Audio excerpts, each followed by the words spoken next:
This is Pauline Jennings, and you're listening to Musician Talk.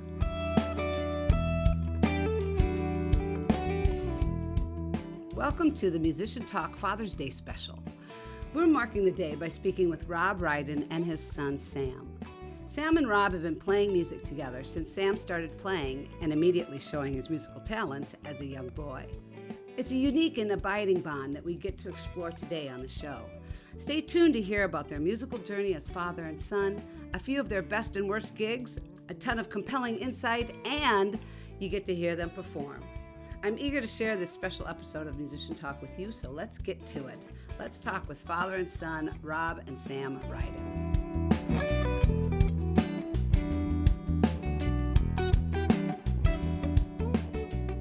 Hello and welcome to Musician Talk, Sam and Rob.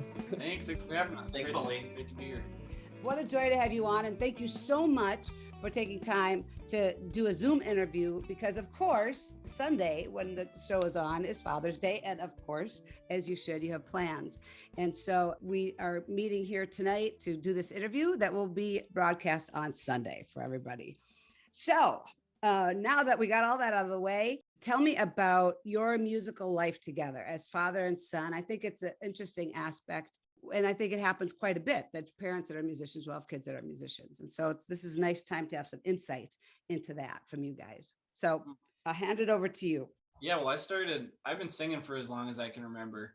And I think that was really brought about by the music that I had growing up around me. Specifically, my dad and my mom were always singing, and we were always listening to music. And so it was a very natural introduction to music and using my voice in that way, because it was just all over the place at our house and at church and in the car. That was a huge one. Yeah. And then I started playing guitar when I was in, I believe, second grade or third grade. I was 9 and I wanted to play an instrument. I wanted to play guitar.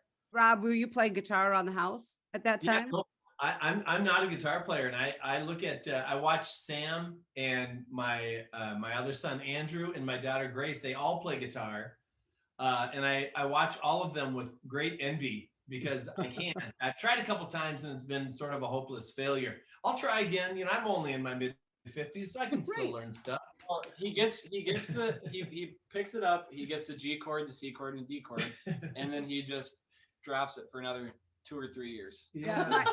Mine are E minor, A minor, and G because those are easy. Oh yeah. We are really easy. 10 chords, yeah.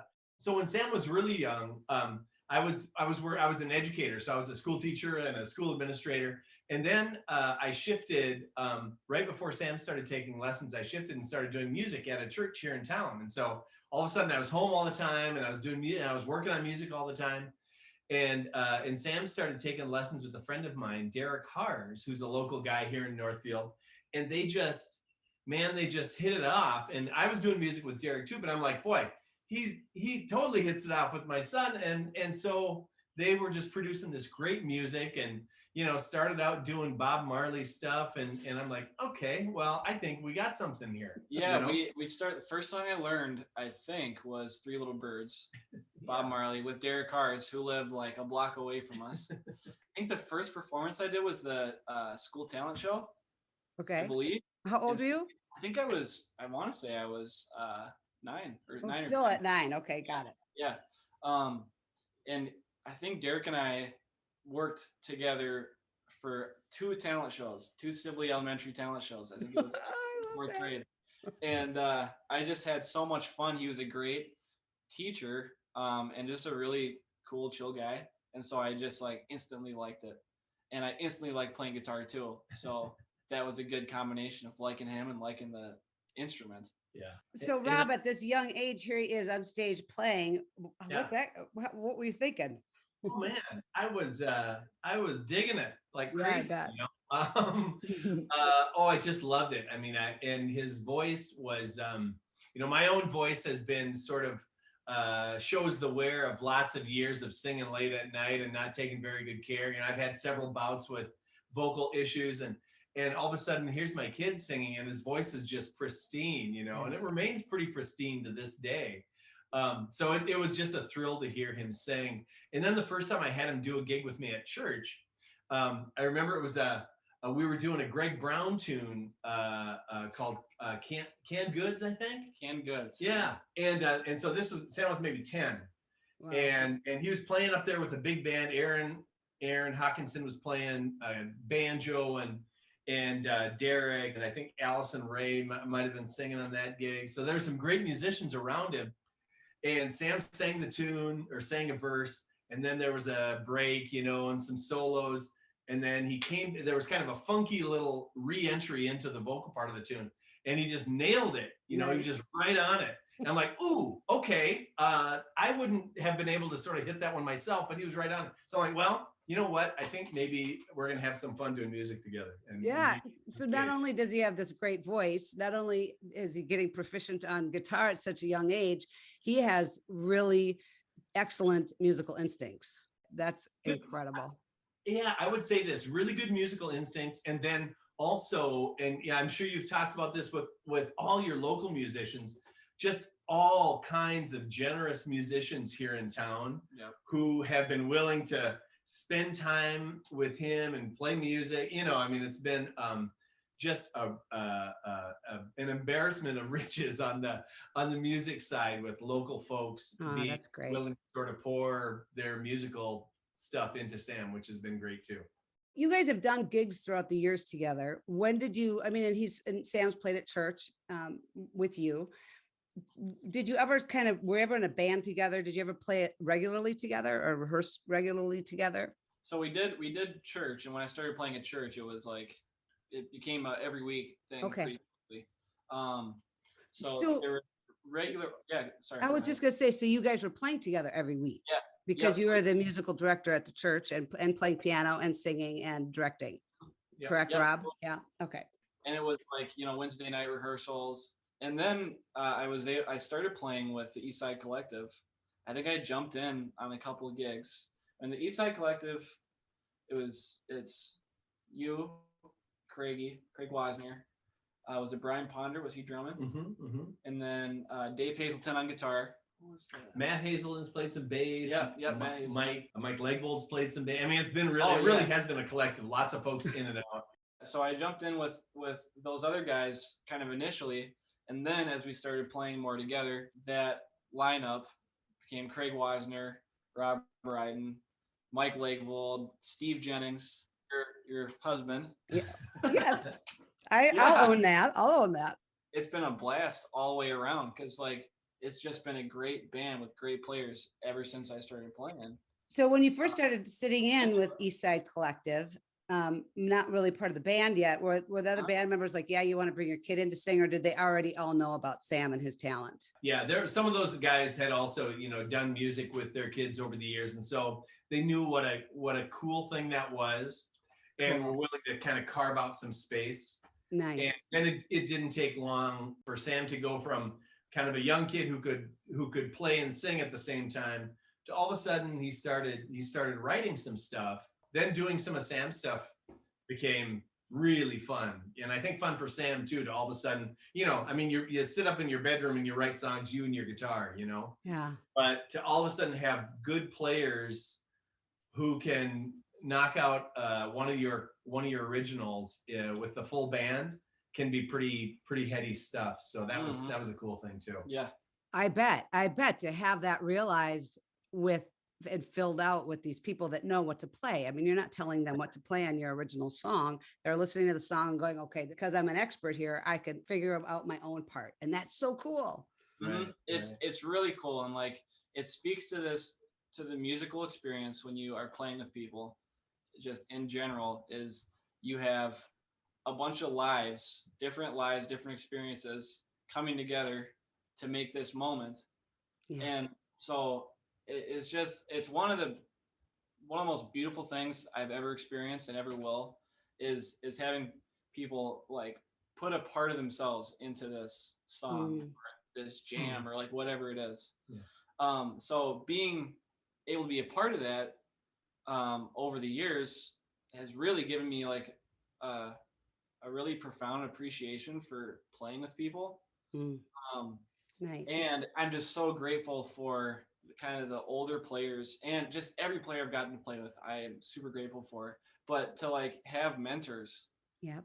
it's been super cool because that thing happens with the mentor and the mentee, and there's a connection is made, and it's a bond like no other, really, in my opinion.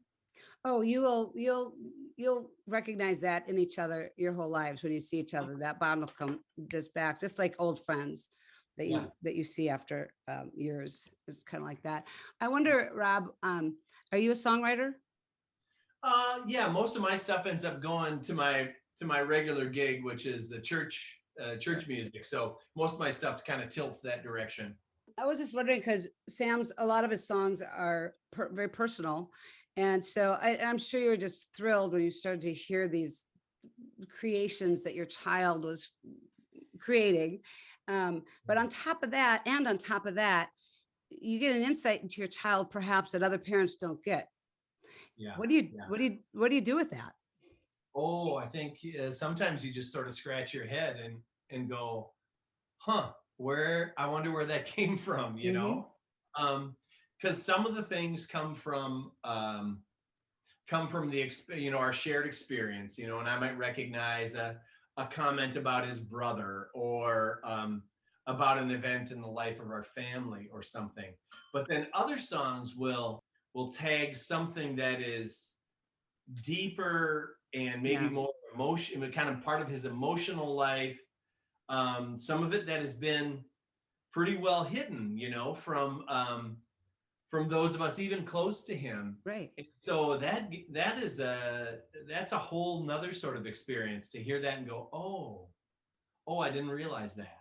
My child is a poet, and I just reread something that she wrote for me, and it's such deep stuff, and it's such an opportunity to get a glimpse into your child's heart and soul, and pain sometimes, right? That you don't know about otherwise.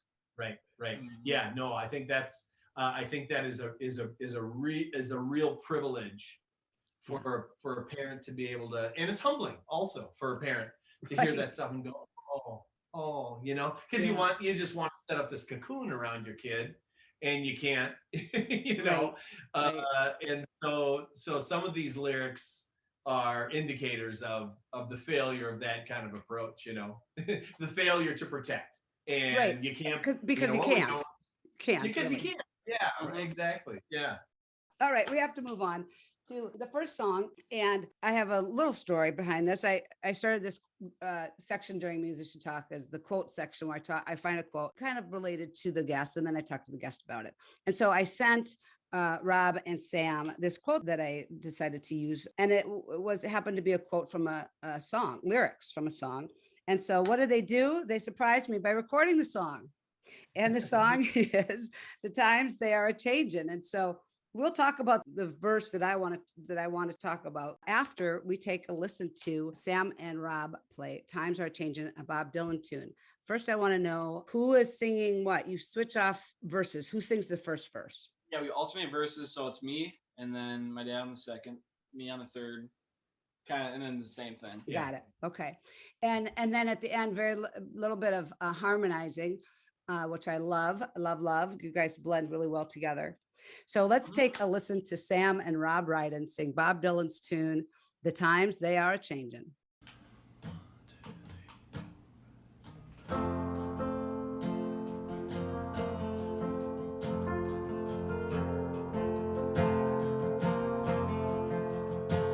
Come gather around, people, wherever you roam, and admit that the waters around you have grown, and accept it that soon you'll be drenched to the bone.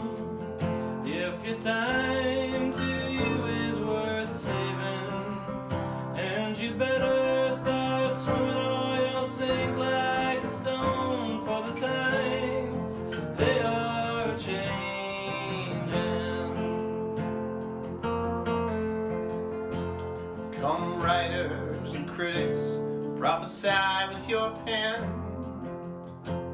and keep your eyes open, the chance won't come again. And don't speak too soon, for the wheel's still in spin. There's no telling who that it's naming. For the loser now will be later to win, and the times they are changing. Come senators, congressmen, please heed the call. Don't stand in the doorway, don't block up the hall. For he that gets hurt will be he who has stalled. The battle outside raging will soon shake your windows and rattle your walls. For the times they are changing.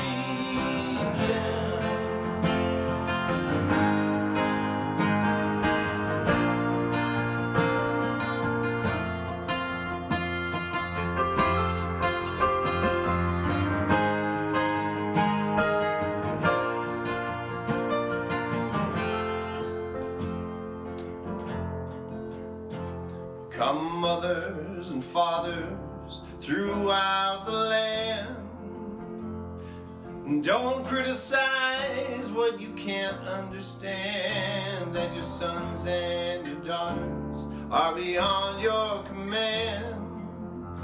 Your old road is rapidly aging. Please get out the new one if you can. Lend your hand for the times they are changing.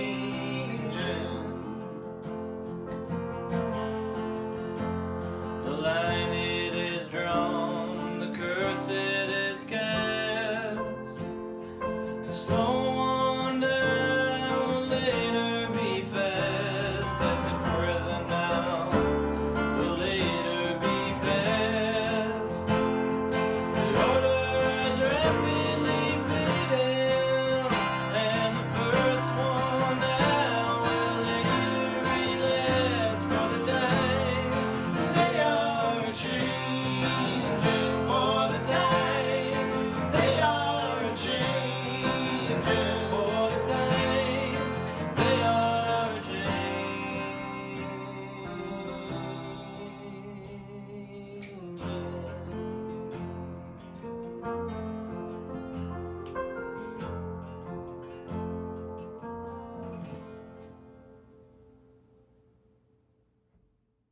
This is Pauline Jennings, and you just heard Rob and Sam Ryden sing the Bob Dylan tune, The Times They Are Changing. Rob and Sam are father and son musicians, my guests today for the Musician Talk Father's Day special. So this, listening to your voices on this song, well done, by the way. Your voices are very different in tone and texture, but they really blend well together. And I think that's the blood. And it's also, of course, years and years and years and years and years of singing together. You learn how to match vowels and when to end your notes and all those kind of things. You can sense that from each other. That's beautiful. Thank you for doing that. So the verse that I wanted to talk about is, come mothers and fathers throughout the land, and don't criticize what you can't understand. Your sons and your daughters are beyond your command. Your old road is rapidly aging. Please get out of the new one if you can't lend your hand, for the times they are changing. Mm-hmm. So I think this is appropriate with having a father and son, Father's Day special, this verse. And basically it's kind of cliche in that it's kind of like parents get out of the way for your kids to take over. And we all have heard that many times, but when you really look at it, it's deeper than that. And so how does this speak to you, this verse, first of all, Sam? I think a lot of my feelings about it have to do with the idea of the parent aiding their child in their journey, as opposed to trying to force a certain outcome. And I think something that I'm grateful for with my parents and my dad is that there's been this support for my whole life to kind of chase the things that I'm passionate about, and encouragement to kind of take the reins in my own life. I've fought that support a bunch, and I think it's kind of natural for a kid to do that. But that's just a really poignant line, the idea of the parent helping their kid. how about you, Rob? What's most poignant in that quote, in that verse to you? Well, I love that admonition, Dylan's admonition to not criticize what you don't understand. You know, Yes. I do spiritual direction sometimes, and one of the instructions is to look for a line or an element of a verse that shimmers, and that shimmers for me. Don't criticize what you don't understand. There's much in this world, and there's much in the lives of my kids that I just don't understand. You know, I don't get it. I think I do, and I think I want to sort of speak my wisdom into it, but I can't. I'm not really capable of it, and that's hard to do, to sort of put the critic away and to instead try and engage kind of step by step with your kid in experiencing this thing, which is pretty unknown, you know. So that's hard, but I think it is a really poignant line. Yes. And I think especially in this time, as we watch, kind of look at our culture and even our politics, and we see a certain sort of retrenchment kind of happening, you know, we see some kind of pushing back and saying, no, we need to go back to how things were. We need to return to another time that was better, that was safer, that was less dangerous, that was whatever, you know? Right. And man, I think that's tempting, but I also think that it's number one, I think it's futile. And number two, I think that kind of thinking is dangerous because I think it marginalizes our voice. And it's also false. And because, it's false. Right?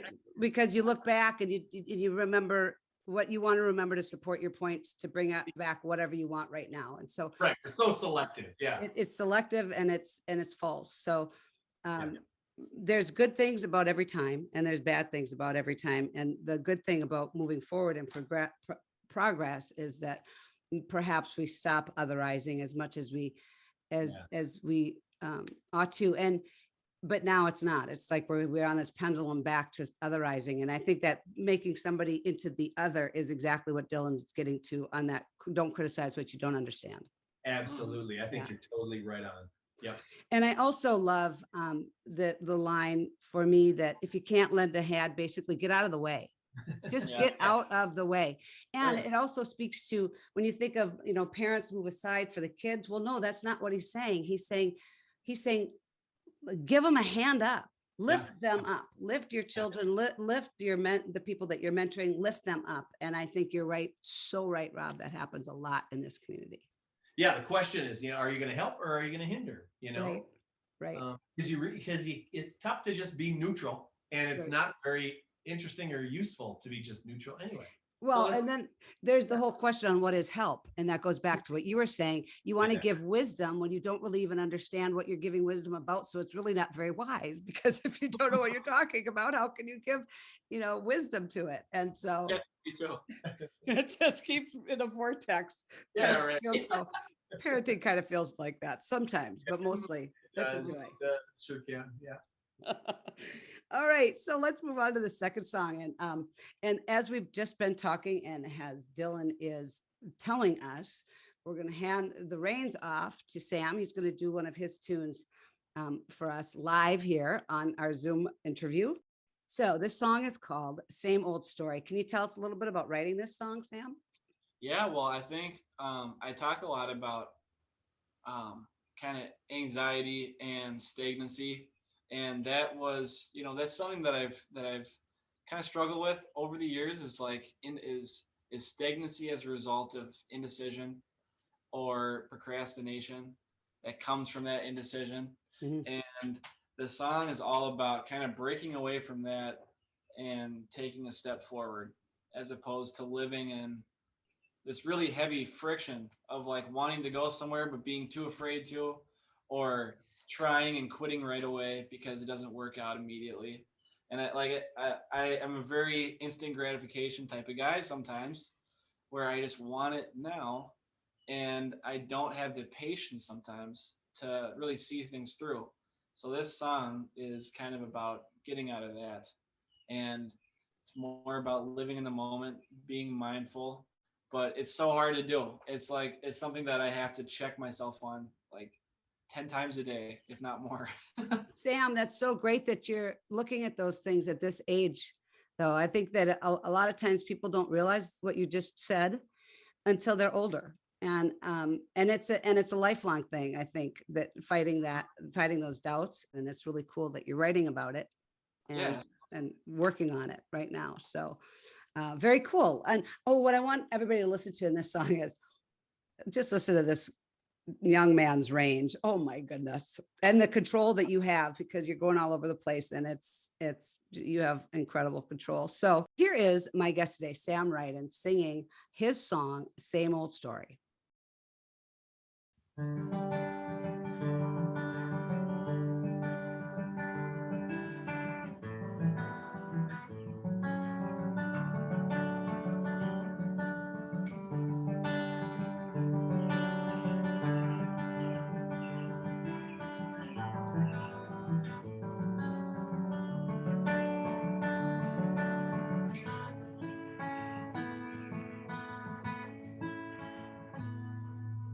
Stuck on the ground, stuck on my feet, tried a running start, wanted to fly, jumped off the ledge, waiting on wings, fall to the floor, time and time again, I write the same old story. Play the same tired game. I always feel so sorry, but it's hard for me to change.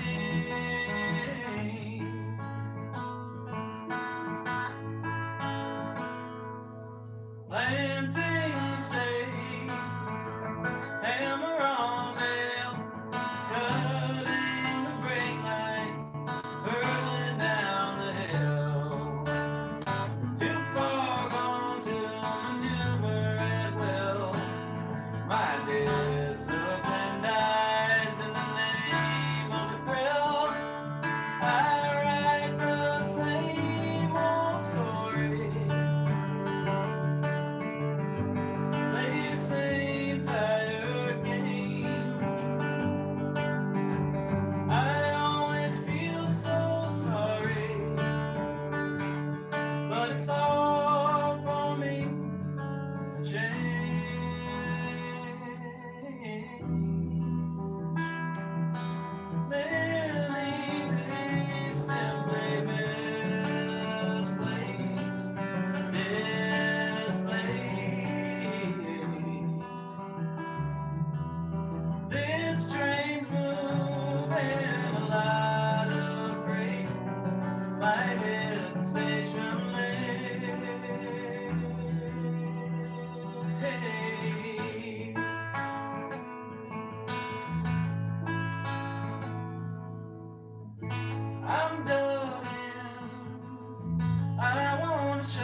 This is the Father's Day Musician Talk special with me, your host, Pauline Jennings, and my father and son guests today, Rob and Sam Ryden.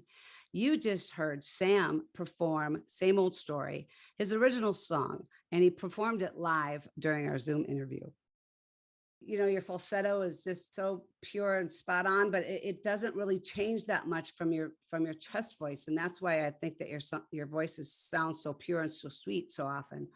Is because you don't have a big difference in tonal quality between those two. There is some, of course. And then all the hopping around at the end, that you're just hitting those notes spot on. Your voice also cuts through the din so beautifully and is easy on the ears. Nicely done. Thanks. And great job on the guitar too. All right, so you guys, you play some gigs together. And so I'm just wondering about your worst and best gig. Rob, could you tell me something about either one? You can pick. Which one do you want to do first? Oh, I'll tell you about a couple of the best gigs. One of the best gigs was in a local place here called the Reunion, downtown Northfield. A couple of years ago, it was right around Christmas time, and Sam had been off for his first few months at University of Memphis in Tennessee, and came back and just had this sack full of songs, that he was cranking out that fall and winter. Reunion had just reopened and has this beautiful upstairs music room. It's kind of a bouncy room, a lot of hard surfaces, but the room was so full of humans that helped sort of tamp the sound down and also helped jack the energy way up. And so it was so much fun that night. It felt like just a huge kind of New Year's party a few days early, It did. It was wonderful. So that was just a huge highlight, and it felt like homecoming and all that other stuff. And then I think my favorite gig with Sam was a little before that at another local place, Imminent Brewing. And Sam did an album when he was a junior in high school. And it was supposed to be just something that we would use to sort of include with his applications to colleges. And it ended up being a little bit more than that, and had ended up with 7 original songs on there, and was produced and engineered by a couple of our friends who both are Carleton profs, Andy Flory and Jason Decker. And they just put in hours and hours and hours shaping and perfecting this thing. And so then we had an album release party at Imminent, and it was another just enormous party with lots of folks, and sort of everybody that we love, was part of that deal. I think I was at that one too. It was very crowded indeed. Fun, And everybody's so happy. It just seemed like everybody, yes. Yeah.